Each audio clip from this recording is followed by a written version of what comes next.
Welcome everybody. We're so glad you're here on this beautiful day. Can't hear you. Beautiful building. We don't know what you're saying. Well, you're going to have to listen because we're having a little technical problem. Can you hear me now? A little better. A little better? Yeah. Closer. Can you hear me now? How about now? Yes. Close to you. We're so glad you're here on this beautiful day to open this beautiful building. And I have a very short task here.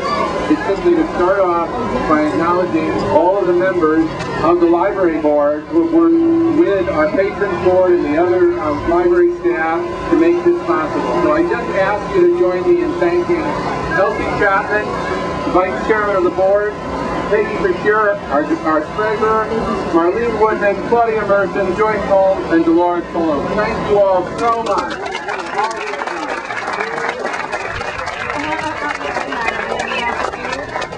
Beyond that, I just want to thank a couple of people who have made this possible, because I know they won't acknowledge that themselves.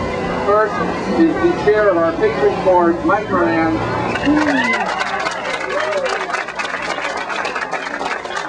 Our inspiration, our city librarian, Jim Welton.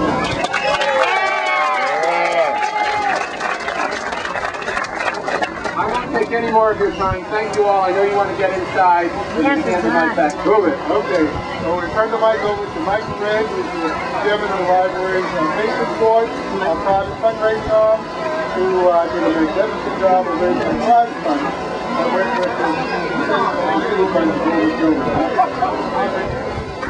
Thank you, Tim.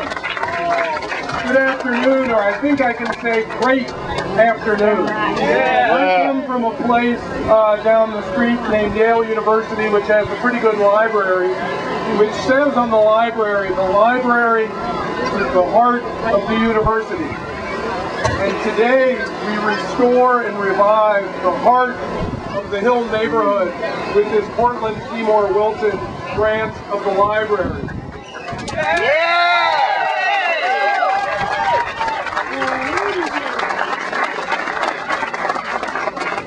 This library has been built thanks to many, many people, and I want to recognize some of them.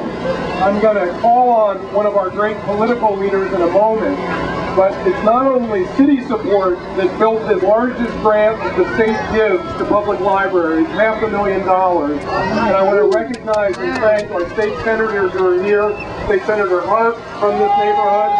All right.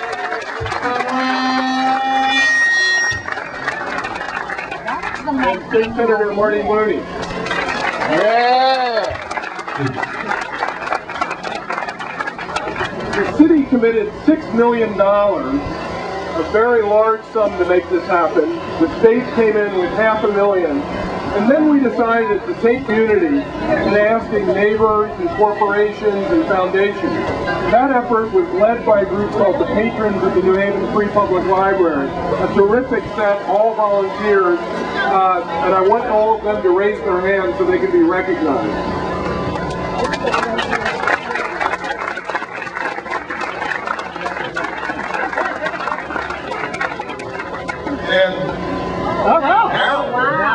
There's a list of donors as you go in, and it really is terrific. We set a goal of raising $1 million from this community, from friends, neighbors, corporations, and foundations.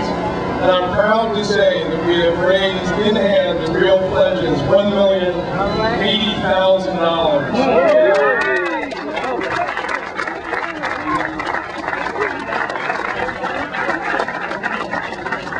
I also want to say a word about someone who's very important, who may not be with us physically, but is himself so much part of the heart and soul of this neighborhood.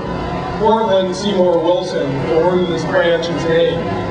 Many here knew Courtland as a friend, as a leader of the Hill Development Corporation, as an active citizen in so many ways in New Haven. He was someone who literally went out with his boots on, working as executive director of the Hill Development Corporation up until the time there. It's so appropriate that it's named for him. He was someone who always had energy, always had some surprise. And that I was reminded of because one of the family members gave me his high school yearbook page, where I found out, I thought I knew most of the facets of this man, but among other things, he played varsity hockey in high school. There was little he couldn't do, and it is such a tribute, well-earned, well-deserved. This library branch is named for him, so he'll continue to inspire generations to come. We are delighted to have the entire Wilson clan with us. Courtland's brother is here,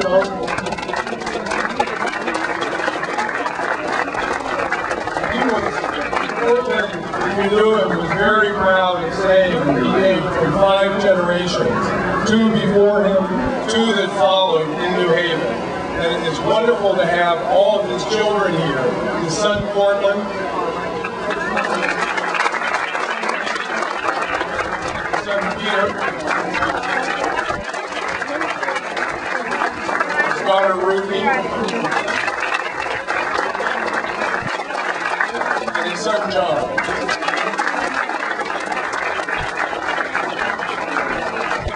And of course, it is particularly wonderful to have someone who is such an inspiration to so many of us, who was a great First Lady of the Hill Development Corporation, Courtland's terrific wife, Ruth Wilson.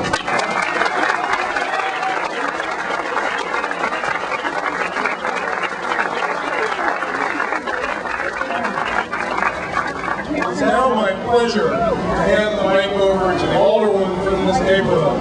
The aldermen, all of you, whether you live in this neighborhood or live elsewhere in New Haven, you need to know that the aldermen didn't just give lip service to this library branch. They were there before it became a reality, part of the idea, and have stuck with it through all of its phases, making sure the resources necessary were there.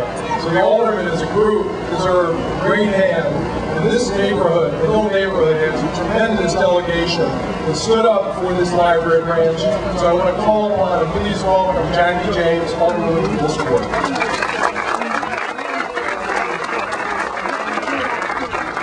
Before I continue, I would like to thank Mr. Wellborn and Mike Moran for finding our community fit to have such a beautiful addition. Please give them another round of applause.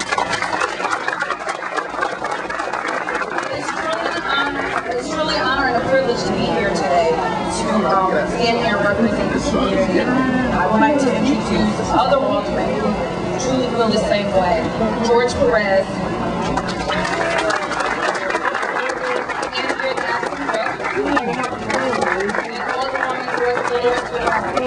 these 3 aldermen actually were very instrumental in working and assisting in obtaining funds for this beautiful library. So I truly thank you also on behalf of my community.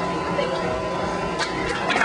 Gentlemen that we miss, our apologies, and make sure you raise your hand. It's wonderful to see the president of the Board of Aldermen, who's here as well.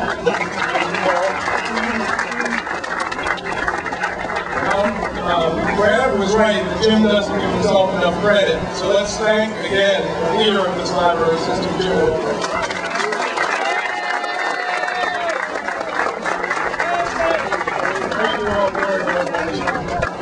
I wanted to say a few words to this important people who come here to try to give you something to provide inspiration and create this building and design, and also recognition and from the library system.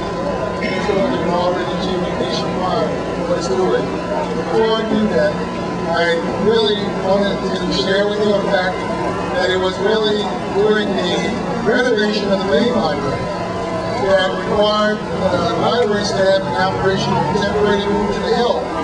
That first educated people back there as to the great demand for this hill. Once the library was down in Longmore, we saw such an increase. People flocked to that temporary facility. And one of the fortunate chair at the time indicated that we need to build a branch in the hill. So in some time, that thought has resonated. It was there when I came in 2000. There said to me, one of the goals is you need to know a branch in the hill. What you need to do. And with that, We really began in the process of talking with the community, meeting in, renting school building with folks who try to tell us what we need here to help us plan the program.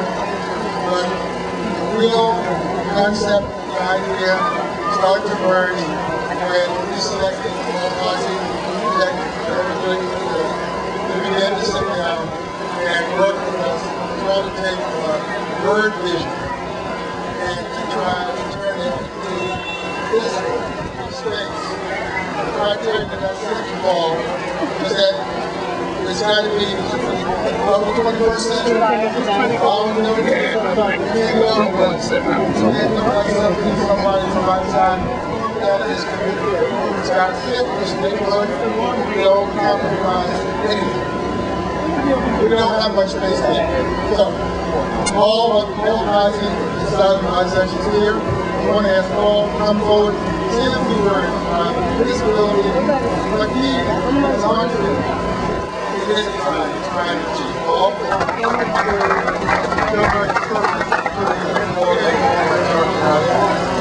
One person who assisted Paul and myself enormously is Bill McMullen, who is with the city engineer department. He is the architect, or engineering architect, who actually designed this building first as a model, so you can understand it, and supervised one of the most intellectually smart buildings that we have in the city, as well as one time, one buddy, what 2 years in operation. Bill is over years, we have such support. One other person who is also in here to represent the city support that I had at the library, Jennifer Pugh, who is the Deputy Chief Administrative Officer, who threw this whole top of the here. But her tip, everything we did over 4 years, we did this building work, we did the program. Such support from the city, as well as the money. Jennifer and Bill around the top of people behind her. Here she is. Really short, tall, and hot. The last person that before we turn this over to the mayor, it was inspiration words, is Diane Schul, who comes to us from New York. She is the president of the Americans for Library Council. This is a national organization that looks and encourages public libraries across the nation. We innovated this past October, their organization awarded it's one of 3 centers of excellence in the country. Something Rick Branch, who does a lot of programs, and she's here today to say